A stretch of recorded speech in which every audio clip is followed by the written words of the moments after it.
Hi there, Career Talk enthusiasts. Today our discussion is less about a particular career and more about the significant employment opportunities on the horizon for those with a hankering for working at sea or in a related field.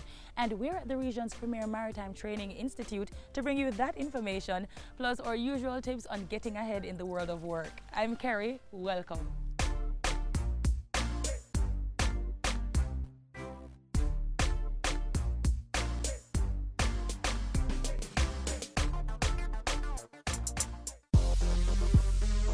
For a while now, government has been talking about plans for a Jamaica Logistics Hub. And as we've heard, this will mean tremendous employment opportunities for Jamaicans. The Jamaica Logistics Hub potentially represents US $9 billion of foreign direct investments, with the prospect of generating tens of thousands of jobs in a variety of fields. Our Career in Focus, the Global Logistics Hub and the job prospects for you. Logistics is the process by which businesses manage the flow of goods, services, people, information, energy, and other resources through the entire supply chain from source to end users. The Jamaica Logistics Hub will bring together a cluster of global third-party logistics providers, such as shippers, couriers like FedEx and DHL, and freight forwarders.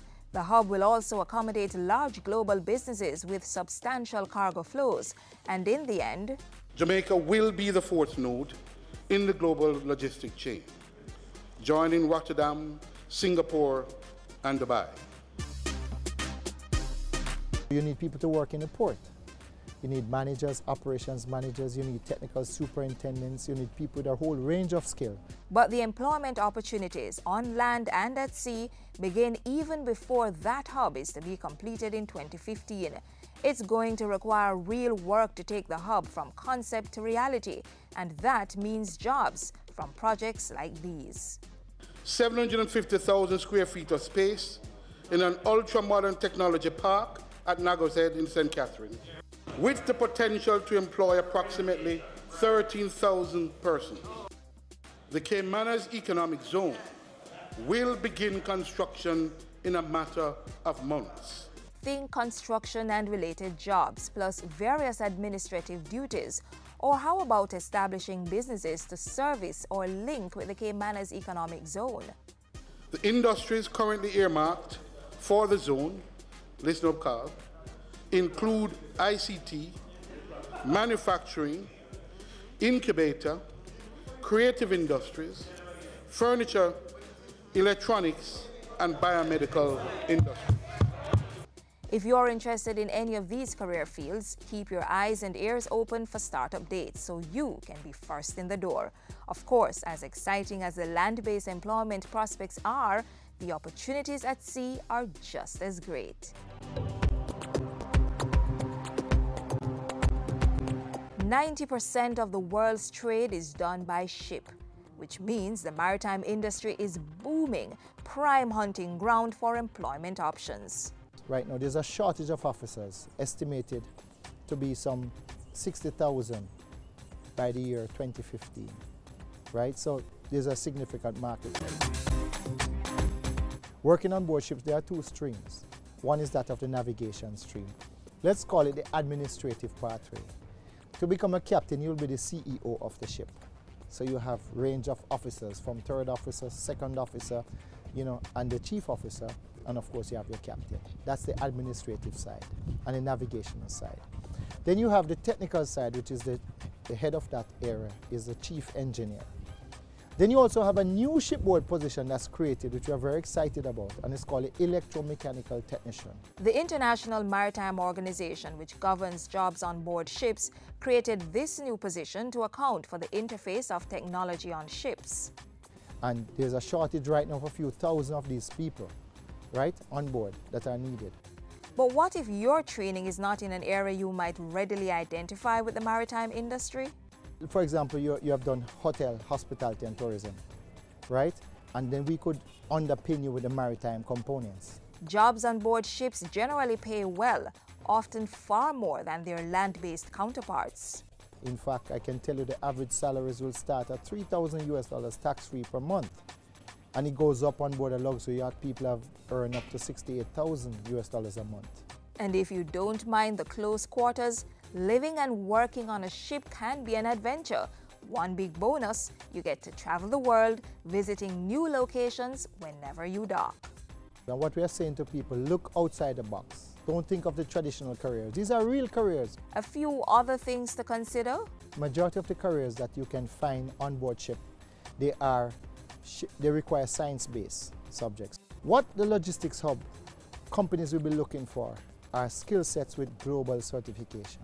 Jamaica right now, we have a lot of unemployed people, and if we were to skill them, the market can absorb so much and no more. So we have to send some overseas, and I believe in this great educational export. We can send our people overseas to earn, to come back and send the remittances here. Interesting information, right? Well, how about this? I am the president of Luxury Yacht Group, which is a yacht recruitment company based in Fort Lauderdale, Florida, and Antibes, France. As our maritime industry focus continues next month, he joins us with some exciting information on that niche sector. Plus, the reasons you should be looking to the Caribbean Maritime Institute for higher education. That's in July, but right now we have 6 things to discuss, or rather not to discuss. You'll see. Mastering workplace communication, even for communications officers, can be a challenge, and the right thing to say often comes down to who says it, how it's said, to whom it's said, and when it's said. But a trip online recently uncovered some interesting tips on a few office discussion no-nos that are at least worth considering. I can't take on any more work right now. I'm completely overwhelmed.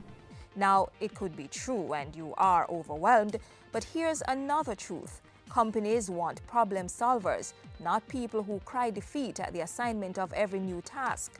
So try saying something like, let's look at my project list and see where we can work this in. It might mean moving something else to a later date. Remember, in a world of economic restraint and corporate downsizing, multitasking must be in your skills basket. Oh, yeah. Listen, Joe is an idiot. Substitute the name and you could probably find a few people who fit this phrase. Just don't say it in the office. Why not? Well, it's rude. That person could be your boss someday, and statements like those don't build trust and can prove disruptive to the office environment. Boss, what you say? That's not fair. So, what's not fair? The person sitting across from you earns more to do the same job? Well, maybe they do it better than you. Life's not fair. Employment's not fair. Get over it and get moving. Upgrade yourself, know and demand your worth, and don't begrudge others for doing what you didn't have the skills, work ethic, foresight, or just good luck to achieve. You sure that's the best way? That's not how we used to do it at my old company, you know, and we always got it right. So why aren't you still there? That's what your colleagues are likely to ask once you utter a statement like this. It smacks of arrogance and a refusal to try or learn new things. The report, I'll have it on your desk by 3 p.m. Yeah, 3 p.m. today. If you don't plan to do it, don't say it. That little untruth could delay or frustrate someone else's work plan or your company's production output. Of course, when you do seriously plan and miss a deadline anyway, give as much advance notice as possible.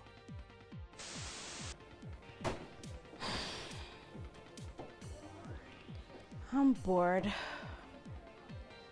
Likely responses: anger from your overworked colleague, disdain from the one who thinks you're a slacker, and well, your boss is likely to question why you're getting a paycheck this month. Next time your work pile looks thin, be innovative and find new projects to pursue. It could be the stuff of promotions and bonuses. This is where our career discussion ends for today. Our maritime focus continues all summer. Until our next meeting, I'm Kerry, leaving you with this thought from former U.S. President Franklin D. Roosevelt. To reach a port, we must set sail. Sail, not tie at anchor. Sail, not drift.